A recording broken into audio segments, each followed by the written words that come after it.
Welcome back to the Football Corner Podcast. I'm your host, Jeremiah Queen. And before we get started talking about Week 2 of the NFL season and how crazy that was, I would like for all my viewers on YouTube to like, comment, subscribe to the YouTube channel. And if you're listening to this episode on a podcast app, please subscribe to the podcast. Cue it up.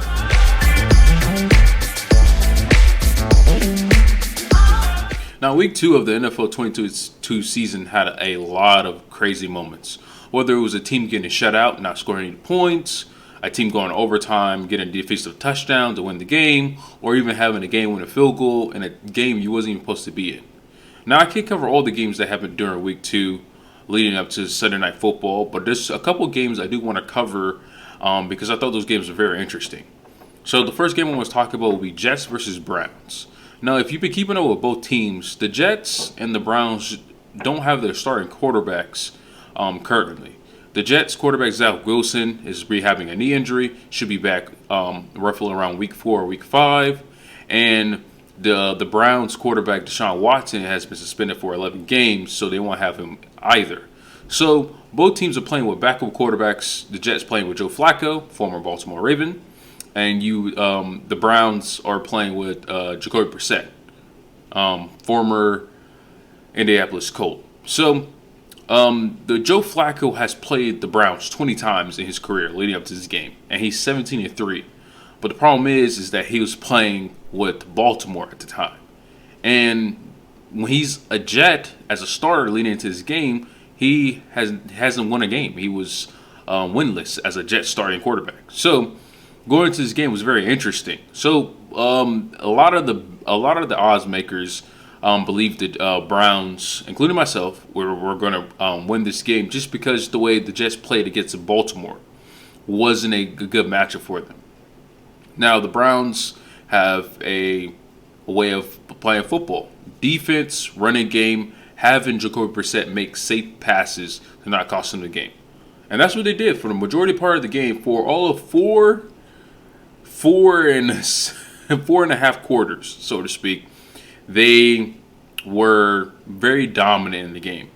So how the game gets crazy is what happened in the last 90 seconds of the game. So Nick Chubb scores a touchdown to put the Browns up 30-17.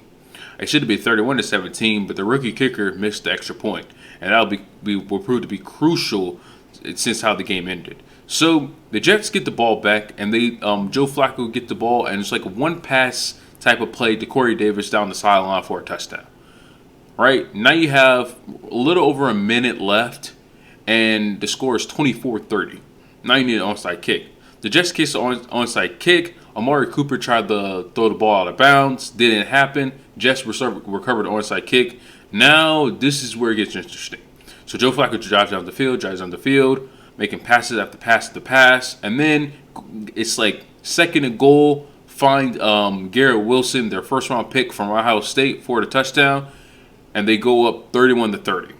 Jacoby Brissett will get the ball back with roughly 20-something seconds left, and he will go down the field and throw an interception to end the ball game.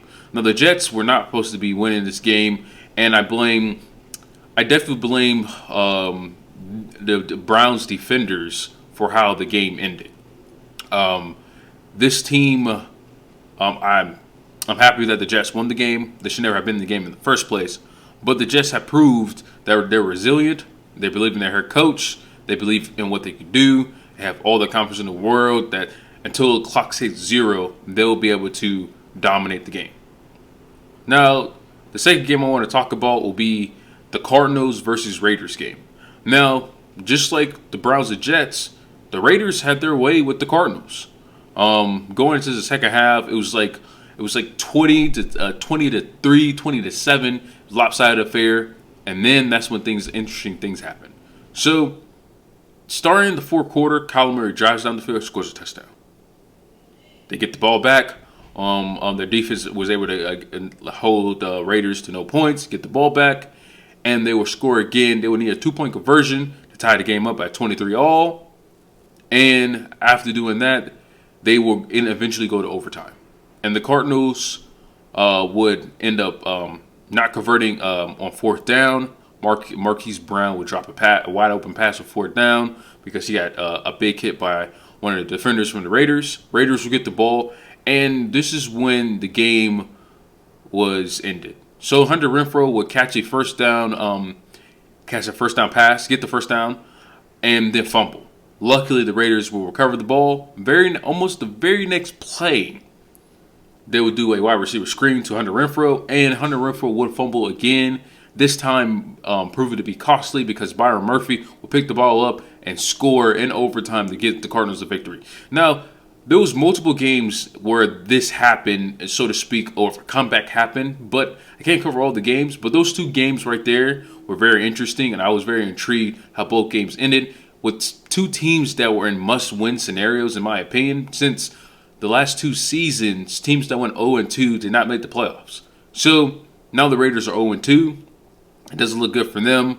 Statistically, over the past 2 seasons, like I just said, it means they won't make the playoffs. That doesn't mean anything. You still got 15 more games to play for the Raiders, and they'll have to bounce back and in a hurry. All right, now it's time for best and worst performances of Week 2. So the best performance will go to Tua Tagovailoa for the Miami Dolphins.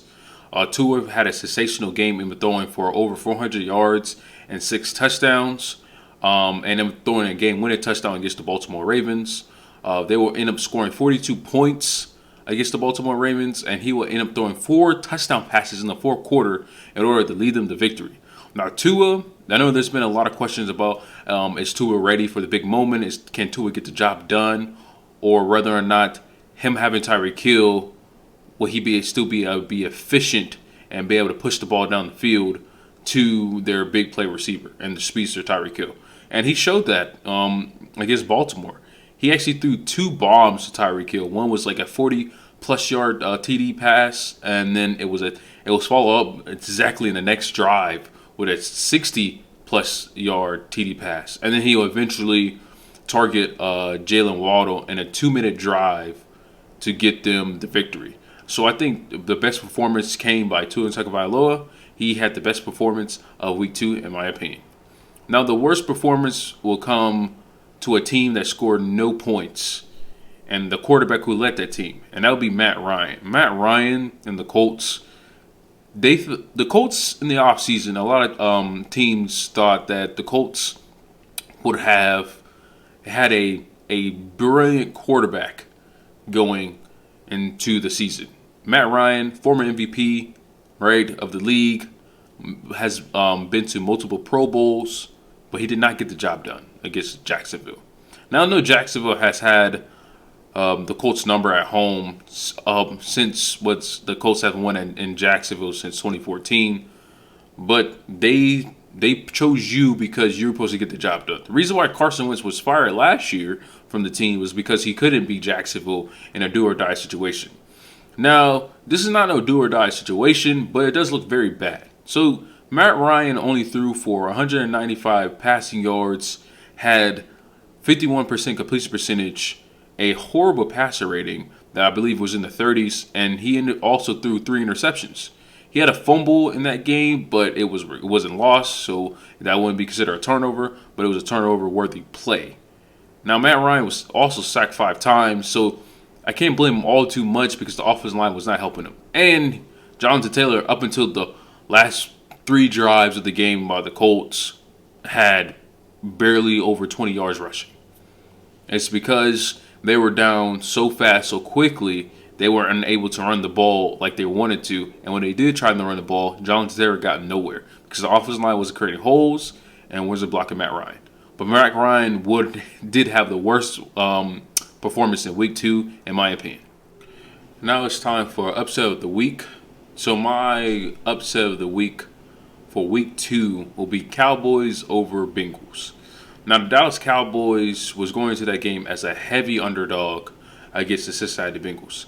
Now, Cincinnati Bengals is the reigning AFC champion from the 2021 NFL season, and the Cowboys are on their backup quarterback in Cooper Rush. Now, Cooper Rush is only the starting quarterback is because Dak Prescott got injured during a Week 1 matchup against the Buccaneers.